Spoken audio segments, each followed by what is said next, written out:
अल्हम्दुलिल्लाहि रब्बिल आलमीन वस्सलातु वस्सलामु अला सय्यिदिल मुरसलीन बिस्मिल्लाहिर रहमानिर रहीम वकुलू वशरबू हत्ता यतबय्यन लकुमुल खैतुल अबयदु मिनल खैतिल अस्वदि मिनल फज्र सुम्मा अतिम्मु सियाम इलल लैल सदक़ल्लाहुल अज़ीम।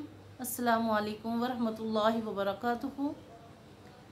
अल्लाह रब्बुल इज़्ज़त ने जहाँ कुरान पाक में हम मुसलमानों को माह रमज़ान के रोज़े रखने का हुक्म इरशाद फरमाया, तो वहीं पर अल्लाह रब्बुल इज़्ज़त ने हमें सहरी इफ्तारी का भी हुक्म इरशाद फरमाया।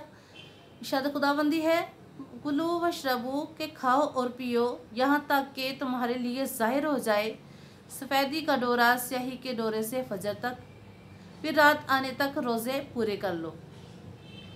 रोज़ा रखने के लिए सुबह सादिक के वक़्त जो कुछ खाया जाता है उसे सहरी कहते हैं, और सहरी खाना सुन्नत मुबारक है, इसका बड़ा अजर व सवाब है, और सहरी खाना भी नियत के कायम मकाम है।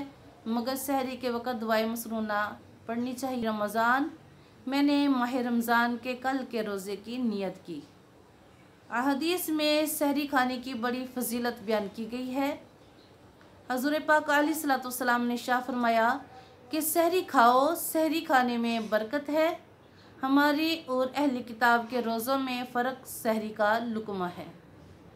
और आपने यह शाद फरमाया कि सहरी कुल की कुल बरकत है, इसे नहीं छोड़ना चाहिए, चाहे एक घूंट पानी ही पी ले, क्योंकि सहरी खाने वालों पर अल्लाह उसके फरिश्ते दुरूद भेजते हैं। और आपने शाद फरमाया कि हर लुक़मा जो सहरी के वक़्त खाएगा 1 साल की इबादत का सवाब मिलेगा और क़यामत के दिन इस खाने का हिसाब ना होगा। और एक रवायत में आया है कि जिसने सहरी खाई उसको एक गुलाम आज़ाद करने का सवाब मिलेगा, और जन्नत में आला किस्म किस्म की नेमतें अता फरमाई जाएंगी और इसकी नेकियों का पलड़ा भारी रहेगा। हज़ूर पाक अलैहिस्सलातु वस्सलाम ने इरशाद फरमाया कि इफ्तार में जल्दी करने और सहरी में देर करने वाले को अल्लाह ताला पसंद करता है। लिहाजा रोज़ेदार के लिए मुस्तहब है कि वो सहरी खाए, अगरचे से भूख ना हो, मगर फिर भी इत्तबाए सुन्नत की वजह से कुछ खा ले, खा एक खजूर हो या एक घूंट पानी हो या दूध ही पी ले। इसका मसला है कि सहरी खाना और देर करना सुन्नत है, मगर इतनी देर करना मकरूह है कि सुबह सादिक शुरू हो जाने का शक हो जाए। इफ्तार की तारीफ़, गुरूब आफ्ताब के बाद रोज़ा खोलने को इफ्तार कहते हैं। इफ्तार में जल्दी करना मुस्तहब है। शायद खुदाबंदी है, सुम्मा अतिम्मु सियाम इलल लैल के रात आने तक रोज़े पूरे करो।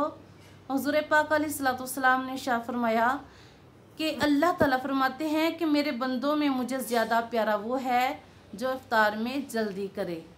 और रसूलुल्लाह सल्लल्लाहु अलैहि वसल्लम ने फरमाया कि जब कोई रोज़ा इफ्तार करे तो खजूर या छुहारे से इफ्तार करे कि वो बरकत है, और अगर ना मिले तो पानी से इफ्तार करे कि वो पाक करने वाला है। और आप इफ्तार के वक़्त ये दुआ पढ़ते, अल्लाहुम्मा इन्नी ला कसुमतु व अबिका मनतु व अलैका तवक्कलतु व अला रिज़्क़िका अफ़्तरतु। अल्लाह, मैंने तेरे लिए रोज़ा रखा, तुझ पर ईमान लाया और तुझ पर भरोसा किया और तेरे दिए हुए रिज़्क़ से इफ्तार किया। आपने शाह फरमाया कि 3 चीज़ें मुरसलीन के अखलाक में से हैं। नंबर 1, रोज़ा खोलने में जल्दी करना, देर तक सहरी खाना और मसवाक करना। आप हमेशा नमाज से पहले रोज़ा इफ्तार करते थे और फरमाते थे कि इफ्तार के वक़्त दुआए खैर करो, क्योंकि ये कबूलियत का वक़्त है। और गर्मियों में आप अक्सर पानी से रोज़ा इफ्तार फरमाते, या 3 खुरों से रोज़ा इफ्तार फरमाते, या ऐसी चीज़ से जो आग से ना हो। लिहाजा रोज़ा खोलने में हमें जल्दी करनी चाहिए, इससे पहले कि सितारे ज़ाहिर हों, क्योंकि मुशरिकीन की ये आदत थी कि वो कुछ रात आ जाने के बाद रोज़ा खोलते थे।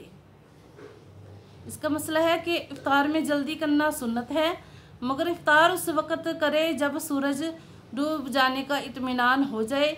जब तक इत्मीनान ना हो इफ्तार ना करे, चाहे कि मौज़न ज़ान भी कह दी हो। और बाद के दिन इफ्तार में जल्दी करना चाहिए। और जब भी इफ्तार करे तो बावज़ू होकर नबी पाक अलैहिस्सलातु वस्सलाम की ज़ात बाबरकत पर दुरूद शरीफ पढ़े और दुआ मांगे सब के लिए, अपने लिए, क्योंकि इफ्तार के वक़्त अल्लाह रब्बुल इज़्ज़त रोज़ेदार की दुआ रद्द नहीं फरमाते। तो अल्लाह ताला से दुआ है कि अल्लाह रब्बुल इज़्ज़त हमें इस माह मुबारक के पुरनूर महीने के सदक़े हम सब की मग़फ़िरत फ़रमाए, हम सब के गुनाहों को माफ़ फ़रमाए और इस महीने को हमारे लिए खैर व आफ़ियत का ज़रिया बनाए। इस वीडियो को आगे शेयर कीजिए, लाइक कीजिए, दुआ में याद रखिएगा।